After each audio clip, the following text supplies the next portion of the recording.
inside the off stump. Oh, he's caught it! I don't believe it! Tom Kohler-Cadmore has caught the most magnificent catch. That short third man is the end of Daniel Sams, and Somerset have won the Vitality Blast 2023. They've bowled Essex out for 131. Hello there, you're listening to Always Look on the Bright Side of Life. This is the Somerset Cricket Podcast. My name's Ian Shepherd, and joining me this evening is the official custodian of the maidens bowled by Somerset men in T20's list, Dan Kingdom, and the voice of cricket on BBC Radio Somerset, Anthony Gibson. A voice, Anthony, that was slightly weary come the end of day 4 up at Trent Bridge. Yeah, it was a long day and a very hot day, and not much happened. No, it was not a very good advertisement for county championship cricket. Without a doubt. Yeah, I mean, for a game where not very much happened, there's actually quite a lot to talk about. But should we do it in chronological order, I suppose? And we'll start at the bottom. Friday night. I remember driving up to Bristol. And then I just blacked out for about 3 or 4 hours, and then I drove home. That's what happened, wasn't it? I've been trying to forget about all of that. Well, it was only when I came to sort of preview the pod on Twitch, I thought, oh Christ, we got to talk about bloody Gloucester as well, haven't we? Yeah. I mean, there were quite a few positives to take out of that game. I thought Tom Banton and Tom Kohler-Cadmore batted really well. Banton in particular summed up conditions pretty well, along with TKC. During that power play, 12 for 1 off 3, 15 for 1 off 4, and then Banton went bang, bang, bang offshore and got himself going. He didn't open his box of tricks. He wasn't getting the flicks and the reverses and the ramps out. He played orthodox, good, normal cricket shots, if there are such a thing, that Tom Banton can unleash. And what did he get in the end? 79 off 53? Pretty decent. He was put down a couple of times, don't forget. Oh, yeah, their fielder was absolutely terrible. First one he was dropped, mate, he was running back out the circle at mid-on. There was one on the boundary that was a lot simpler that should have been taken. Yeah, but I agree with you. He batted very sensibly. I think he's learnt a lot from his county championship red ball cricket. When it comes to playing white ball innings on not pitches that are less than ideal, when he's got to work for his runs, when it's not just coming onto the bat and not deviating at all. And yeah, I thought it was a very good innings. I thought we had enough actually. Yeah. But it didn't. Since the start of last year, there have only been 2 higher first inning scores at Bristol, and they were both wins. The highest after our 188 was 168. The thing is, all the ones from 168 or below all got chased down. The 2 higher than 188 were defended, including us last year. So this was out in the middle, and I wasn't sure it would be enough. Well, I was actually reasonably sure it would be enough, actually. Statistics-wise, you don't know it was going to be enough. But I think at the end of that innings, I thought, yeah, this should be plenty. I think we got through a difficult start and pushed on nicely through the middle without taking too many risks. Then Dixon and Gregory came in the end to finish it, and I thought, yeah, 188 was plenty. And Gloucester did have a good start. Obviously, after they had their little collapse in the middle, 108 for 5, I thought, yeah, this should be signed, sealed, and delivered from here. But unfortunately, Price and Charlesworth had something else to say about it. Well, I was sat in the press box next to Ben Warren, and he was we were discussing the WinViz predictor, and I kind of went to Betfair to look at the odds on Betfair to see how they compared percentage-wise with the win predictor, and it was around that 15th and 16th over where Price really got going after Green and Leach, and neither of them could quite get out of that over. They'd been it for like 4 and 6 early on, and they just couldn't get out, and we couldn't compare the WinViz and the Betfair odds because they just kept changing so much every ball when Ollie Price went bananas. How do we think Jack went as well? His first T20 game of the season. His figures in the end, what were they? 4 overs, 2 for 36. A couple of catches down at long on for Tom Abel and Tom Kohler-Cadmore respectively. Not a good night for the left arm spinners as well. Roll off 2 overs for 19. Jack 4 overs to 36. They both sort of went at 9 and over. Was it a mistake to have played him? Could we have recalled Lewis Goldsworthy back from loan? Is Jack Leach a long-term T20 bowler for us? I think he deserved his chance. I mean, you know, he's got a decent. He's only played a couple of T20 games, but he did all right in those back in whenever it was 2021. I thought he deserved his chance. Mark Davis has been saying all the way through that, but they ought to be playing Leach, and it was just one of those nights. And Ollie Price played a terrific innings. You know, you can't take it away from him. And Charlesworth was a revelation. I've never seen him play like that before. And they deserved to win. I thought they found poor old Ben Green out a bit. He was the one who really went the distance. Yeah, 3.4 overs, 1 for 50 for Greener. Not, I think it's fair to say, his best night. It's T20. Everybody's allowed an off night once in a while. I'm sure he'll come back stronger. What is our next T20 game anyway? It's after Essex away. Essex at next Friday night. Yeah. Don Topley will probably be back from the Caribbean by then, Gibbo. Oh, I shall be looking forward to it. I'll tell you, what is the score? Are we back on yet? Because I will be fighting about trying to get the bloody microphones working. Yeah. 125 for 4. All right. What else you got to talk about? Sorry, Dan. Leach bowled well in his first. Leach bowled well in his first 3 overs. Then it was just his last over that got tapped. Before then, he was absolutely fine and picked up those 2 wickets. So, yes, it was a shame. But yeah, all the bowlers. I don't think any of the bowlers were at their best really that night. No, I think the pitch maybe did get easier for batting in the second innings. It under did. lights. The weather was very much in Gloucester's favour with the wet ball that the bowlers had to operate with, and the fact that it was drizzling virtually throughout the Gloucester innings. So the ball was skidding on, whereas in our innings it was stopping in the pitch. I don't like using excuses like that, but certainly they had the better of the conditions. But even so, we should have defended 188. We didn't bowl very well.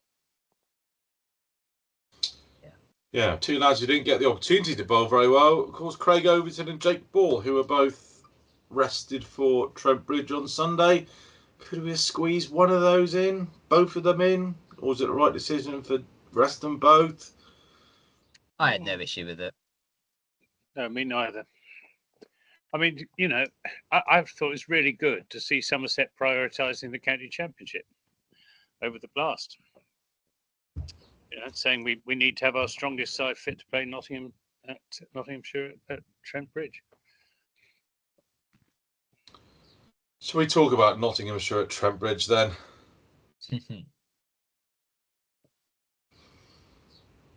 What is there to talk about? I mean, it seemed like it was going all right in the first day. We had 190 for 7. We were doing really well. Yeah, we were bowled pretty well to keep them to 190 for 7. On a it wasn't a completely flat wicket, but it was a pretty good batting wicket, even right from the start. And it was a good toss for them to win. And we were well on top at 190 for 7. But the pitch gradually flattened out, and they batted well. And it just got flatter and flatter and slower and more turgid, and until we had the ridiculous farce of the 4th day with 1 wicket falling. It's almost like they looked at the pitch that we played on down at Taunton and just said, right, hold my beer, watch this. And then just prepared something that was even more lifeless and even worse. Yeah, I mean, for me, it just didn't feel like a game of cricket.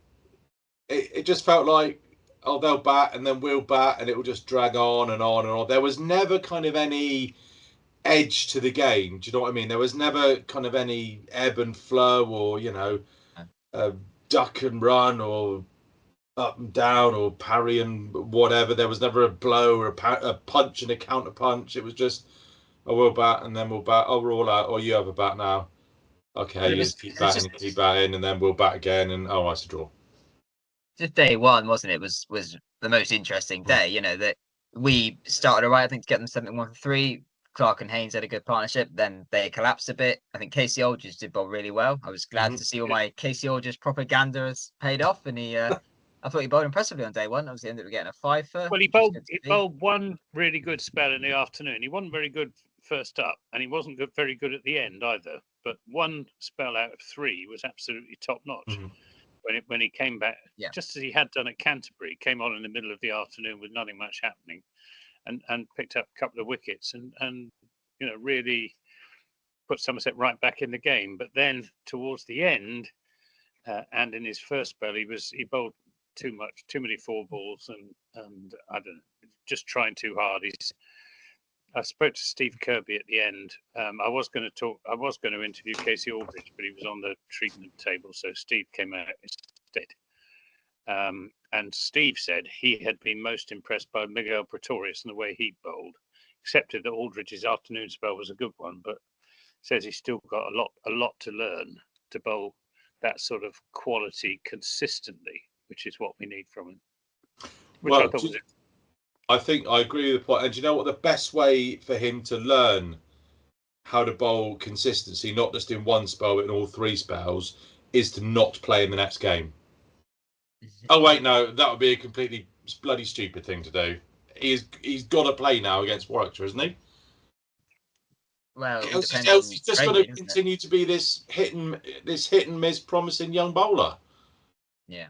Gregory will come back in if he's fit. We don't know if he's fit yet, I suppose, but the question Greg is, said he is. Bull would drop out potentially if Gregory comes back. Bull probably didn't have a great game, did he? I didn't see any of the second innings, but didn't have the best game. I assume we wanted to rest him for this game for Trent Bridge because obviously it's his old home ground. But yeah, wasn't massively impressive, was he? I really hope Aldridge just play again. And yeah, Gregory in for Bull if he's fit, and keep Aldridge in hopefully, because Aldridge hasn't been playing T20, so there's not really anything to rest him for in the So just unchanged, but Gregory in for Bull. Well, and also I suspect Leach will be away with England now, so Bashir back presumably. That makes sense. His loan is finished with Worcestershire. Yeah. Ollie Robinson is now Shoaib Bashir's new favourite cricketer. That was a mental couple of days. You say nothing exciting happened. I mean, the good thing is, I was sort of sitting on Twitter scrolling, watching nothing happening. It's this is happening at Worcester. This is happening at Hove. So yeah, Bash goes for 38 off, courtesy of mostly off Dan Lawrence. He's sat there sharing a commiseratory virtual beer with Alex Tudor, sharing this 38 run as the most expensive in first class cricket record. And then 2 days later, what's he called? I forgot his name now. Ollie Robinson. He was batting. What's he called? Louis Kimber. Louis Kimber, that's it. Yeah, he plays the most extraordinary innings of the year so far. And I forget the bugger's name. Yeah, it was a good round of County Championship, actually. Our game was a complete turgid mess, but actually across the Championship, there were some good finishes. The Warwickshire-Hampshire game and the Glamorgan Northants game were close. And the Essex game was a bit... The Essex game must have been a bit dull on the last game. Oh, that was a nice opening. There were a few results and a few close draws, which is what you like to see. So, also just on the record first class runs in and over. I mean, I didn't know about this until the other day, but the record is actually 77 runs off and over. Oh yeah, but that's declaration by Bert Vance in a kind of a declaration bowling scenario. It's worth googling. It's an interesting story. It's not quite declaration bowling. It was to help a team get close to a target to try and force them to lose their last 2 wickets in dangling the carrot thing. Yeah, kind of like that. Yeah, it's interesting to Google, but it kind of doesn't get counted in the records, I guess, because it was like manufactured. But more than 6 sixes were hit in the over as well. So, you think you've got, there's a list of players who hit 6 sixes in over, but this one's not on it. But as I say, because of it, the fact that it was a contrived situation. It's like Glenn Chappell has got the fastest first class 100, but it's against filthy declaration. Yeah. So there was a fastest authentic first class 100. Yeah. Just rolling back to Gloucester, I asked Jason Kerr after the game, potentially could he tell us anything about who might be opening the batting on during the Notts game, and he said, I'll put it on Twitter. He said, "Oh, there'll be no surprises." Now I don't know what kind of life Jason Kerr leads for that not to be a surprise. Is he like Jason Statham in Crank, where he's got to keep his heart rate above like 180 or he'll die? Is Mrs. Kerr jumping out of the broom cupboard with a knife at him every 5 seconds, whatever? Because Tom Kohler-Cadmore and Andy Umeed was quite a surprise to me. Of course, yeah. Yeah. I think Kohler-Cadmore has opened before for Yorkshire, but He did, yeah. it was still a big surprise, definitely. And I think we all assumed Abel would open, seeing as he opened at Chester Street, and Abel didn't. Abel opened at Chester Street, and Umeed didn't. So I think we all assumed that Abel would open in this game, even if it was with Umeed. But the fact that Umeed opened and Abel didn't, I couldn't believe it. But I mean, and you can't really judge the opening partnership after one in, not even one game, just one innings. We didn't even get the bat second time round. What do they make? TKC 38, Umeed 4. The only thing I would reserve judgment on with TKC opening the batting is he was so effective last season coming in lower down the order at 5. Did he bat anywhere apart from 5 last year? Don't think he did. Many 5, yeah. He might have been shunted down by a night watchman, but coming in at 5, 250 for 3 with a bit of license to go. And I think that's when he's most effective, really, putting the boot on the throat of a downed and depressed bowling attack. Do we lose that opening the batting? I don't know. I just like to see a left-hand, right-hand combination. Yeah. That means Lammonby, I guess. It means Lammonby, yeah. But I mean, Lammonby, he might just as well be opening because, as with Abel last season, he's coming in the first half dozen overs anyway. And he's confident. He's happy with his batting, Tom Lammonby, and I'd have him opening. I think I'd have Lammonby and Umeed, I think, as the openers, with Abel at 3 and TKT at 4 and Tom Banton at 5.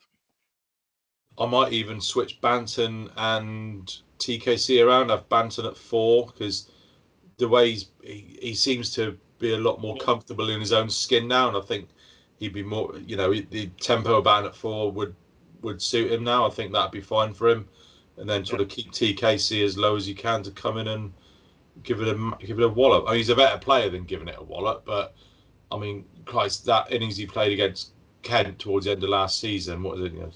He got 70 odd for about 30 balls, or whatever, and then it rained. But is it? Well, you could even move James Rue up 5 and put Banton in at 6, which is historically that's where you put your hard-hitting batsman, isn't it? In at number 6 to take on a tiring bowling attack and to score runs with the tail.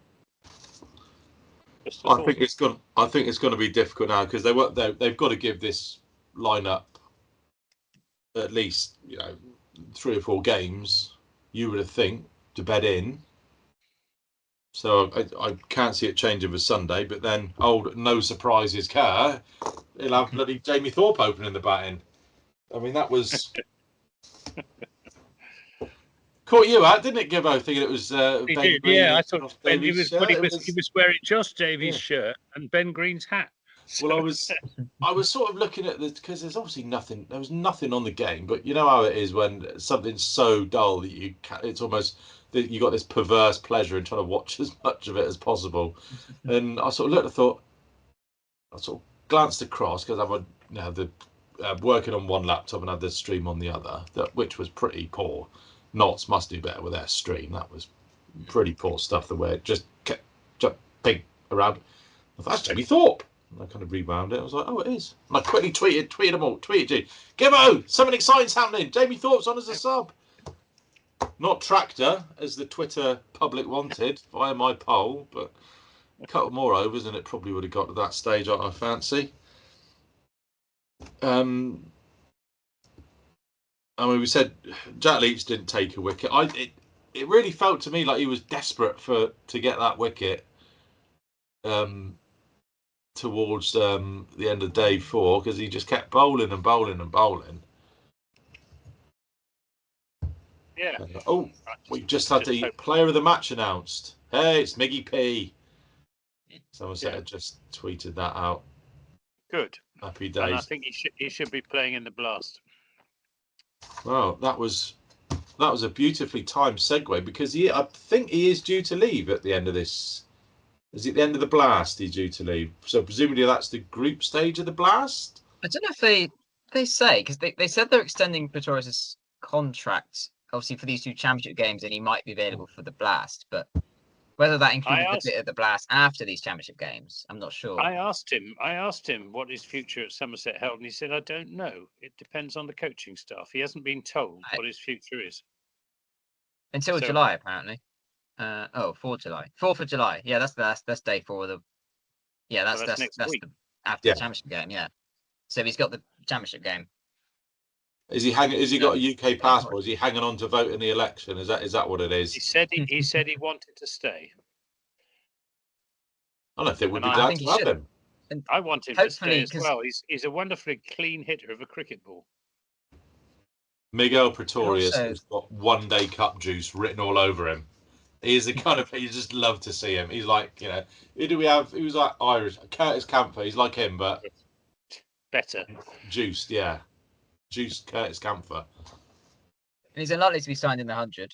And also, an advantage of just giving him 1 game in the group stage of the Blast would make him eligible for the knockouts. So I don't know if he'll still be around. I don't know if he'll be available in September, but it may make sense just to give him at least 1 game now, just to keep that option open for September for the quarterfinals and finals day. Yeah, I would definitely consider him as an option in the Blast. Maybe we will now. I think maybe we were giving him a break. He did play every championship game before the Blast, apart from game 1 at Canterbury. So maybe we'd always plan to give him a bit of a break. Well, he's young and strong and fit. He's fit. Yeah. I'm not justifying. I'm just saying that he'll keep running in all day. Yeah. He looks like a fit young. He looked like he had about 8 pound of biltong stuff down his neck when he was in his teenage years growing up. He's a strong lad. And like you say, he's naturally fit. It's one of these players who just seem like, they're made of solid stuff and they'll just bowl all day and then go down and, herd some cattle on the ranch in the afternoon and then get up in the morning and do it all over again. Just one point though. If he had played in the Blast so far, remember we've already got Meredith, Bull, Craig. We signed Bull partly to play in this tournament. There's not really anyone Pretorius would have come in for so far. I think we were always going to give him that break. I'm not saying it's right or wrong, but that was the plan. Give him a break, play in the championship, and then maybe now he might get a game or 2 after this. But as I say, we've already got Overton, Bull, Meredith. We've all bowled all right in the Blast this year. I don't think we want to necessarily block opportunities for players like Baker, who obviously got a game. I don't want to block Aldridge either. So, yeah, there would be merit to playing Pretorius, but then it just does limit the opportunities for the other guys potentially. So that's maybe partly why he's not played in the Blast yet. But as I say, I would definitely try and get him a game or 2 just so he's available for the knockouts if we get there. Yeah, it seems like it was kind of arrived at very organically, wasn't it? It's like, oh, do you want to stay? Yeah, okay. I might need a bit of a rest, but I'll play the Blast if you need me. But I'll be, backpacking around Europe or whatever it was he was doing. So he went to Ireland. He went to Ireland with his girlfriend. I saw that on Instagram. So that was probably always planned. Yeah, that was around the start of the Blast. So that was obviously part of his break. Is there anything else to talk about this utterly filthy game? Oh, Tom Abel was back with. We should talk about Tom Abel and Tom Lammerby's partnership. Lammer's made 87. Tom Abel, Nelson struck for him. Unfortunately, was dismissed for 111. I was thinking about the way Abe's batted. He didn't bat very well, but because he wasn't batting very well, he batted very well. Am I making sense? He seemed to sort of struggle with his fluency. He wasn't the Tom Abel that we all know and love, stroking it round, putting it in the gaps, hustling singles. And I got a blow on the head towards the end of it, but I felt even the day before he wasn't at his best. But to grind it out and get 100 the way he did, I thought was he was a bit better than grinding it out. I mean, the ball wasn't coming onto the bat particularly from that pitch. I thought he batted really nicely. What perplexed me was he just seemed to be drained of all confidence the following morning. You'd have thought, with an unbeaten century under your belt, you'd come out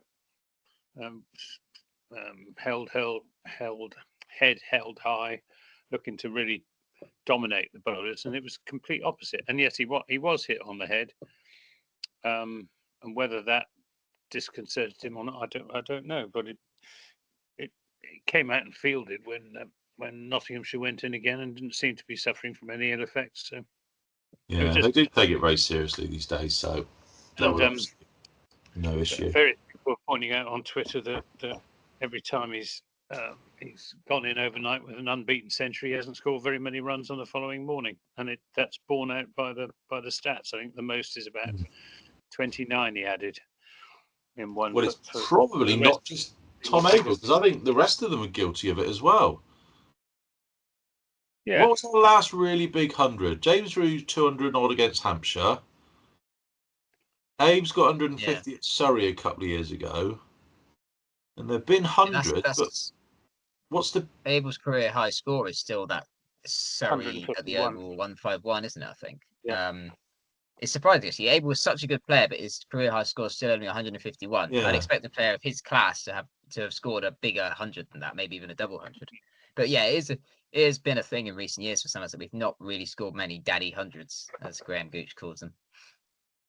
No, Lammers, his top score is still about 116, is it? Something like that? Yeah. Lammers has he's got 7 centuries, but never passed 116. Like he's presumably aware of it. He's got a bit of an issue with sort of pushing on. TKC, what was that one against Northants? That was 130 odd, was it? 35, I think. Yeah, 135. Banton and Rue, were those hundreds they got against? Banton got 126 at Chelmsford. When he got 100 against, who was it? When him and Rue got them together Against Kent the other week. Against Kent, yeah. How many were they big uns? I can't remember now. They weren't. I don't know they were. Find out in a few minutes. See, this is quality stuff. See, this just pops into my head. Banton 133, Rue 114. That was against Kent. Oh, okay, so probably work in progress with Shane Berger then. Just put that cherry on the top of the icing on the cake. Go on and get we have batted well for this season. Oh, yeah. Our batting has been good this season, so it's just push it on a bit more. I think we just need a few more big centuries. Yeah, definitely. That's what wins your titles, getting, big 200 scores, setting up, 600 F5 declared and bowling them out twice. Miguel Pretorius was imperious, 95 off 71.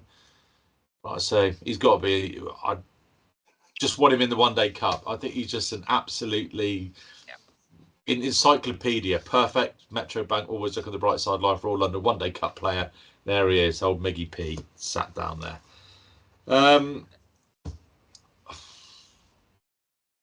I've run out of stuff to talk about from the Notts game. Anthony left his phone charger up there in the commentary box. Probably. Well, I'll tell you. I mean, I think we ought to talk about the pitch, not just well. about I was going pitch, to come on to that and pitches pitch in general. Yeah, that was going to be. We've got a real problem with pitches, with its combination of improved drainage and the heavy roller, and they just get flatter and flatter and flatter and they're so dry and they're so hard. There were hardly any. I had a good look at the pitch at the end yesterday, and there are hardly any sort of bowlers' footmarks even for spin bowlers to operate in. And James Whittaker was the match referee, and not betraying any confidence is just to say that Jason Kerr had a real go at him about the pitch, and the fact that pitch will be rated probably by the ECB as good, whereas in fact it was anything No disrespect to Jace, and I know Jace isn't there with the with the roller and everything down at Taunton, but it wasn't much different to the pitch we played No, on. he was. Well, he Still, said so, that as well. He said we're not innocent at Taunton either, but it's a problem that I'm sure the groundsman at Trent Bridge was doing his best to produce decent pitch, which would produce a decent game of cricket, but the circumstances just seem to be against groundsmen at the moment. And I don't know what you do, whether you ban the heavy roller or go back to uncovered pitches. I don't know, but I don't think they'd go back to uncovered pitches. It'd be a safety issue, wouldn't it? I'd have thought if you. They've got all these helmets and everything these days. Oh yeah, I agree that the heavy roller shouldn't touch the pitch once the game has started. I think it should be light roller only. That would be a way to do it. Yeah, I did tweet out, but the stats are quite frightening for Championship cricket this year. 72 games across divisions 1 and 2, 43 draws and 29 positive results. Yeah. Even with the sort of rotten weather we've had, that's still nearly 2/3 draws, and then just some other thirds positive results. And you really ought to be able to achieve a positive result in 4 days. That's why 4-day cricket was introduced, so that most matches would finish in a positive result. And yet most matches now are finishing in draws, and dull draws at that. Yeah, they're not. They can't. Sorry, Dan, you go on. Sorry. Just to say, they can't seem to get the balance right, because a few years ago, I think it was the 2018 season, that sort of era, there was a period where the pitches were very bowler friendly and batting averages plummeting around the country. And then I think they brought back the heavy roller for the 2019 season. That was still a fairly bowler friendly season, I think. But it's been this year, the last couple of years, which sort of really gone way too far in favour of the batters again, which we can never seem to get the balance right. And the ECB obviously constantly making adjustments, because I remember years and years ago that they didn't have a heavy roller, then it got brought back, and then it's got rid of again, and it got brought back again. And obviously the balls keep changing as well. Like obviously we have the Kookaburra ball, and obviously we've had the general issues with the Duke balls going out of shape and that sort of thing. And I think it's just there's a combination of factors which are just at the moment making the pitches far too batting friendly, too slow, producing turgid cricket. I'm sure at some point they'll solve it, and it'll probably go too far to the bowlers again, and then everyone will say, "Oh, it's not reflecting Test cricket." Well, then this is the point. We've had different sorts of rollers for Christ, 40 years at least in professional cricket, and I don't think you can just sit there and say, "Oh, they'll get it right soon enough," because we've had decent cricket on good pitches. The problem is it's the lack of moisture. That's the problem. It's the combination of the heavy roller and the lack of moisture. In the old days when Bossa Martin was groundsman at the Oval, he had an enormous roller that he would roll up and down, and yet those pitches were some of the fastest in the country because there was moisture underneath, and that combination of a firm surface and moisture underneath means there was something in it for the quick bowlers. Yes. A little bit of live grass really just gives it that zip, doesn't it? So whether you have to leave more grass, I don't know. There's no one size fits all solution, is there? There's no silver bullet, but I think we just need to. I'm sure ground staff already talk to each other, but we maybe need a game-wide kind of debate, some research, just to work out what the issues are and what can be done to solve them. And the game needs to come together, perhaps, and ground staff all need to contribute, and we can work out what the problem is as a collective, and then hopefully the counties can do something about it. Because it's not just it's not just one county or two counties. It is basically almost all the pitches in the country, isn't it? Which are producing these turgid matches. Chelmsford seems to go from the sublime to the ridiculous, doesn't it? It's either bragging for Simon Harmer from 11 o'clock on day one, or it's flat as a pancake and it's 600 plays 600. Yeah. I mean, I suggested to you, Anthony, as a topic of conversation, that if it is a draw, which is not substantially affected by rain, the home team only gets 5 points and the away team gets 8.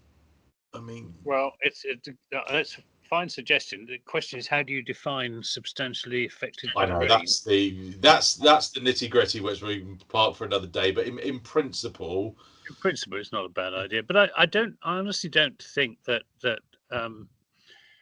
most sides set out to produce really turgid pitches. I think the groundsmen are doing their best. I mean, I asked Craig at close of play yesterday, what sort of a pitch do you want for the game against Warwickshire? He said either a quick, bouncy pitch or a pitch that's taking some spin. Yeah. Which, but will we get either of those come Sunday?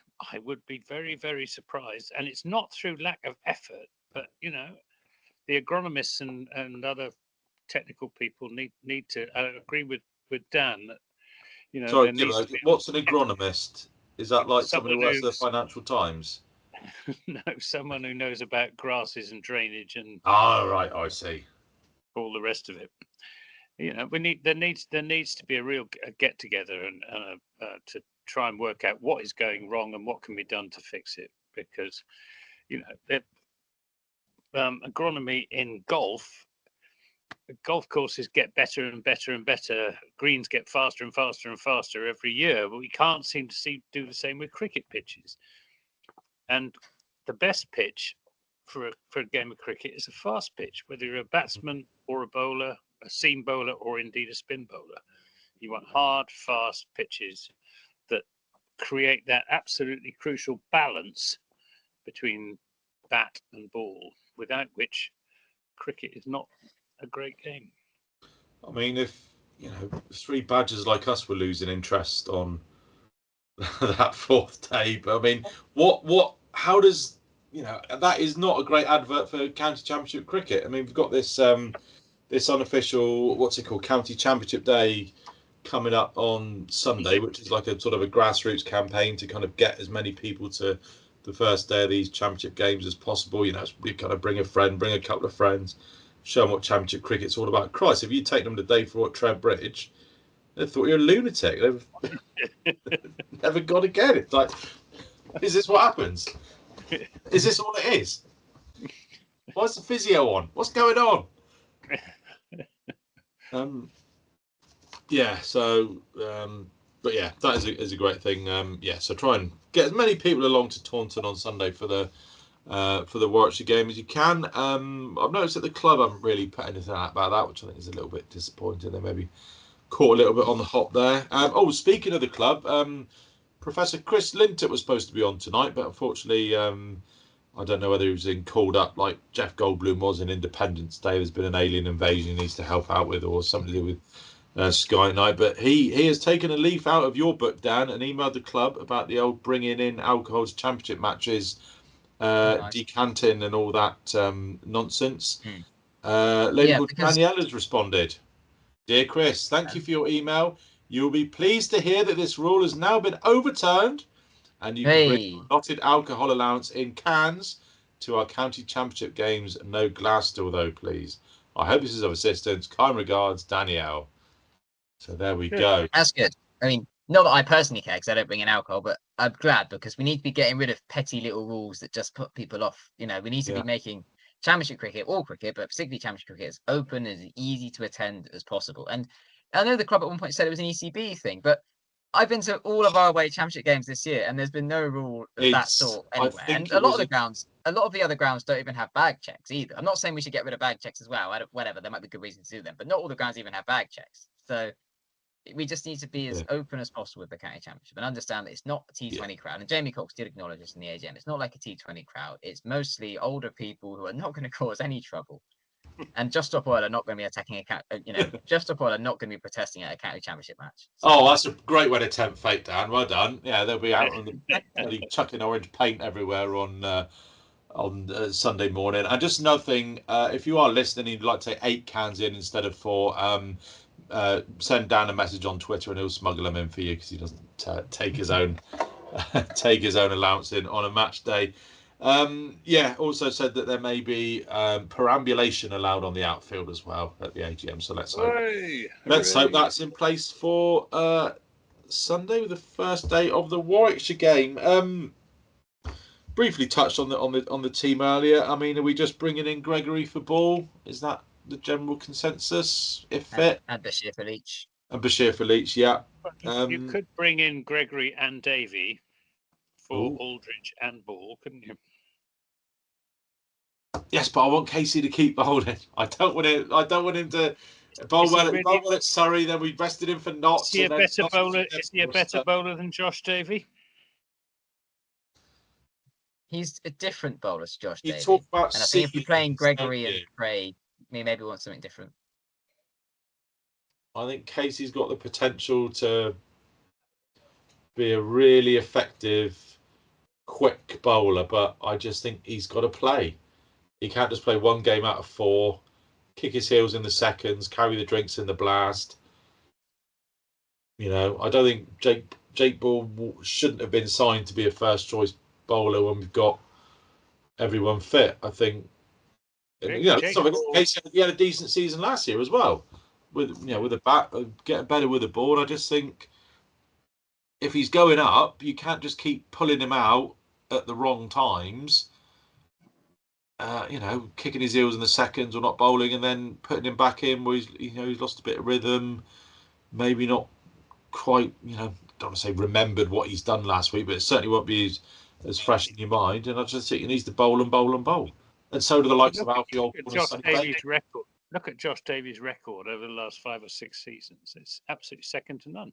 I'm not knocking Josh Davies' record, but Ian Craig Overton, are up there with Onions and Rushworth as an opening bowling partnership in terms of the number of wickets that you're preaching to the converted, Gibbet, I know, but there is a stage where Craig Overton and Josh Davey are going to retire. Then Kasey Aldridge is waving, going, "Hi, I'm Kasey Aldridge. Remember me? I played a championship game for you 4 years ago and took 5 wickets up at Trent Bridge. Not played since." If we want to win the county championship, should we not be playing our best, strongest? I know it is a massive balancing act, and I don't envy the powers that be that got to make these decisions. Well, Kasey Aldridge has our best bowling average in the county championship this year, so maybe he is part of our best bowling attack, regardless. And who has the worst bowling average of the guys we're saying should play? I think it's Pretorius actually. Pretorius has got a bowling average of 42. Craig's is 37. I'm not saying I know you can't read everything into stats, but Jake Ball has our second best bowling average.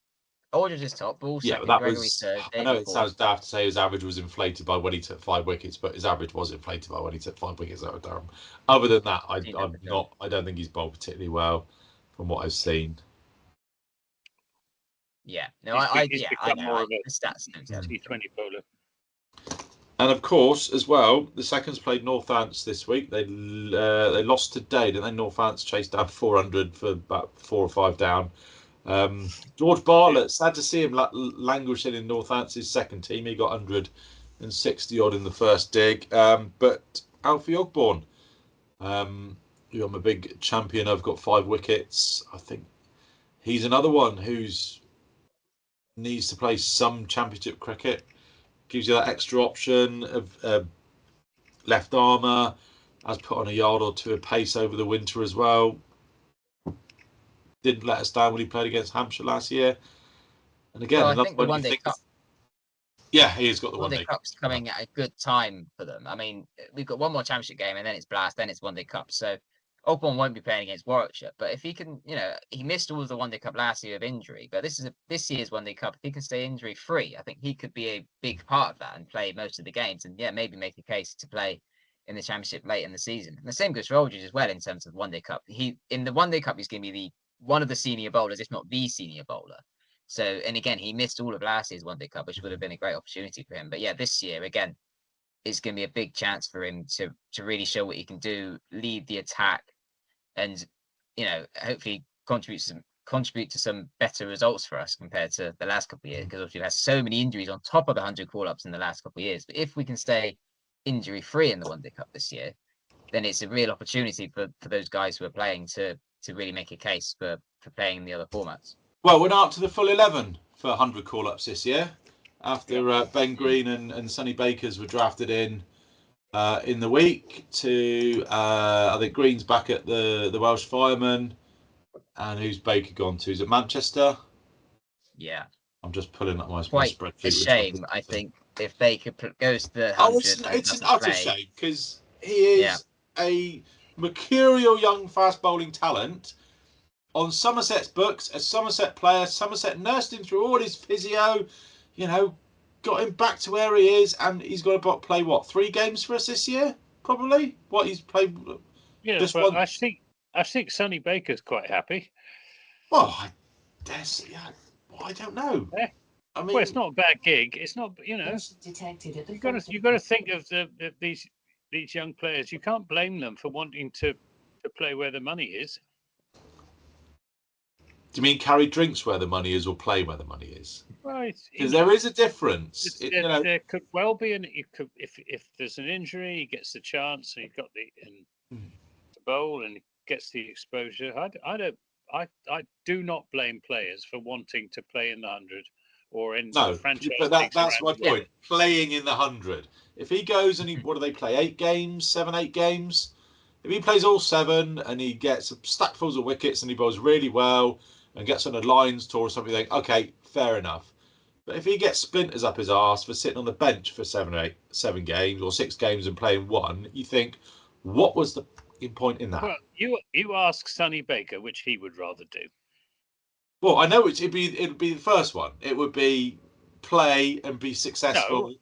No, ask him whether he would rather be sure of a place playing Metrobank One Day Cup cricket for Somerset, or be in the 100, not guaranteed of a place, but with the possibility that he might get that sort of exposure.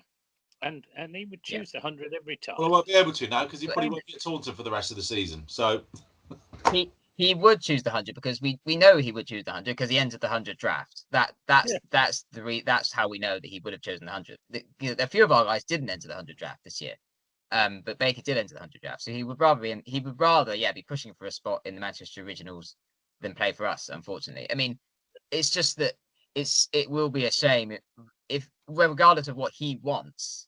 It will just be a shame if he does go to the 100s, doesn't play for a few weeks when he could have been leading our attack in the One Day Cup, having hardly played for us in the last couple of years. He's hardly played for us at all. He's played the odd game. He didn't play at all last year in the One Day Cup. Played about 3 games in 2022. Played a few games in 2021. But this year's One Day Cup was the perfect opportunity for him to, coming back from his injury, to get back to how he was a few years ago, play a run of games. But instead, there's a high chance that he just does nothing for a month instead of that. So it could be another almost wasted season for him because he may not play any championship cricket. He may get another game or 2 in the Blast. So I just hope and pray he does play at the 100 so this whole season isn't a waste for him. And as I say, he will say, and he will say there are benefits to him being in the 100 regardless because he'll be with a lot of top players and the coaching and the environment and stuff. I'm sure there will be benefits he can get from the 100, but I just do personally think it will be a shame if he plays nothing in the 100 when he could have been playing a big role for us in the One Day Cup. And I know batters and bowlers are slightly different, but I always think about when Tom Banton in 2020 came off a really promising start in 2019. COVID hit, and then he was in those England bubbles, and he hardly batted, and then he didn't really pick up again. And we're only just now in 2024, so 4 years later, kind of seeing him be where he should have been a couple of years ago. So I always worry with players. It's a bit like Goldsworthy as well. If you're not playing cricket early on in your career, then all of a sudden, you're setting like Goldsworthy is, 2 or 3 places out of the batting lineup, not really in the bowling lineup, having not really been given a chance to stamp your authority. Because if Lewis Goldsworthy played 6 championship games last year and scored 55 runs or whatever, we go, right, we know you're not good enough, out you go. But every time he's played, he's done all right. Yeah. And he's bowled tidily, he's not run through sides, but he's another player who's kind of in the wilderness because he's not really played enough. So that's my only issue with it. I think players need to play cricket. And I think Somerset as a club keeps producing good players, good cricketers that don't quite go on to be really good players, if you see what I mean. One after, George Barton, another really, really good example. He had all of that potential, but he hasn't quite fulfilled it. Lewis Goldsworthy, similarly, I don't know what it is, but they don't sort of train on, to use a racing term, in the way that cricketers from some other counties seem to do. Why it is, I don't know, but it's And then you get this sort of embarrassment, not quite of riches, embarrassment of decent players, but players who don't automatically command a place in the side, and that's where we've been for the last few years. And you know, it's good to see the big difference this year is that Tom Banton has actually made a really strong case for a regular place in the side. He's made that step up. Now he needs to make the other step up to be a really commanding batsman who's respected across the game, across the country. Actually, just thinking about Banton, what I was saying a minute ago about it taking till 2024, if TKC hadn't gone to the IPL, he probably wouldn't have played those first 6 championship games. So maybe 2025, 2026 before he gets to fulfil his potential in red ball cricket. So I think you've got to take your chance to play as much as you can early on in your career. And the way things are, I could potentially see Sonny Baker joining Will Smeed in playing white ball cricket around the world. And not. I think it's a bit early for that yet, though. Probably a bit early. Smeed had a bit of a reputation around the world before he Sonny Baker's 21, and Will Smeed was probably about the same when he made that decision. So. But Baker has no pedigree yet with the franchises around the world. That's the difference. Baker's played a couple of 100 games and a few One Day Cup games for us and one Blast game. Like he's hardly played cricket. Smeed had established a bit of a reputation for himself, and that was why I think he felt comfortable enough that he would have enough cricket still to play in these other leagues around the world. Although saying that, Smeed hardly played last winter, so yeah, it hasn't really come off for him yet. That decision. But I think it might be potentially something Baker's thinking of, because he's thinking, well, I've had a bit off with a back injury for best part of a year. Do I want to manage that through a lot of first class cricket? If I can, if I can go to the 100, if I can make a massive mark in the 100, like Will Smeed did, he's the only player who's got 100 in that bloody competition. If Sonny Bakers can take, just stack loads of wickets in that competition, all of a sudden he's on the world stage, his agent's fielding calls from Gibbo's favourite competition, and the world is lobster. So things can happen quickly. It could happen. I think he. I listened to him on the County Cricket podcast a few months ago. I'm sure the way he came across in that is he does want to be an all format player. He is a intelligent lad who I'm not saying is unintelligent to only want to play T20 cricket, but he just did come across. He's that a vibe fellow grammarian, Dan. Of course, he's intelligent. He has that vibe, wanting to play all formats, wanting to really be the best he could possibly be, and I think that involves him playing red ball cricket. Well, there's another one, and then we can just circle back 5 minutes to talking about Alfie Aldridge and Kasey Aldridge, can't we? How do we get them in? How do we keep all the plates spinning? It's not a job that I'd want. Yeah. Right. I just hope Will Smeed changes his mind and comes back and plays red ball cricket. Wow. And does what Tom Banton has done and really focuses hard, trains hard on turning himself into an all format player, because he's too good to be lost to the red ball game. Well, I'll tell you what, he is too good. He's too good to be playing some of the shots and approaches that he's taken at the moment. Because a couple of times, I know he probably had license up at Middlesex, but Gloucester he played a pretty terrible shot to get out to. He was, caught. Who's it? Trying to clear the long boundary. First ball. Into the wind. The wind. Hadn't got the pace of the pitch from that end. Hadn't got the pace of the bowler. He's another one you think just a little bit and then go like Banton and TKC. Right, we're both at Warwickshire on Sunday, chaps. Yep. I think somebody told me, you go in Somerset Sunday? Yeah, go watch out for the Glastonbury traffic. I don't think there's going to be many people going to Glastonbury at 10:30 on Sunday morning. But thank you very much for the warning, just in case. So if you are going, do watch out for the the people who go to church first on Sunday mornings and then go off to Glastonbury. It is County Championship Cricket Day. Sorry, I've forgotten the official designation. So do try and bring a friend if you can along to the Cooper Associates County Ground. Gents, any other business before we knock it on the head tonight? No, don't think so. Izzy Wong signs an extension to her loan with Western Storm, which is good. And I'm hoping that she signs for Somerset next year because she's not at her best at the moment, but she will return to her best, and she's an incredibly exciting player. So hopefully Somerset are on the ball when it comes to signing her and also signing other players, because Nottinghamshire / the Blaze have announced a few signings. Surrey have announced a few signings. So hopefully we'll see Somerset soon announcing their first batch of players for their women's team next year. I mean, we can assume that Heather Knight's going to be one of them now. She's confirmed as a board advisor. But I think hopefully soon we'll see a few others come on board. Yeah, I was surprised about the Izzy Wong signings. I don't sort of follow women's cricket as much as you, Dan, but I always thought she was sort of the next big thing. She was off playing all the franchises and playing for England. Oh, yeah. We signed Izzy Wong, and I was like, what? I thought she was brilliant. Why is they letting her go on loan? Yeah, since I think the start of last season, she's just declined a bit. I think particularly with her bowling, you see she's lost a bit of pace. Her run up seems to be she's lost a bit of rhythm to her run up, I think, and you can probably blame the ECB for this. The ECB have a history of messing around with fast bowlers. She's just lost something with her bowling, and her batting seems to have declined a bit as well, because she is capable of, of big shots and opening. She's capable of opening in T20 cricket and exploiting the power play. So hopefully we can, or someone will help her return to her best, because she is an incredibly exciting talent. But yeah, for whatever reasons, the last couple of years she's just lost something. But yeah, she's the kind of player who she'll be back at some point. So, and if Somerset can be the beneficiaries of that, that'd be great.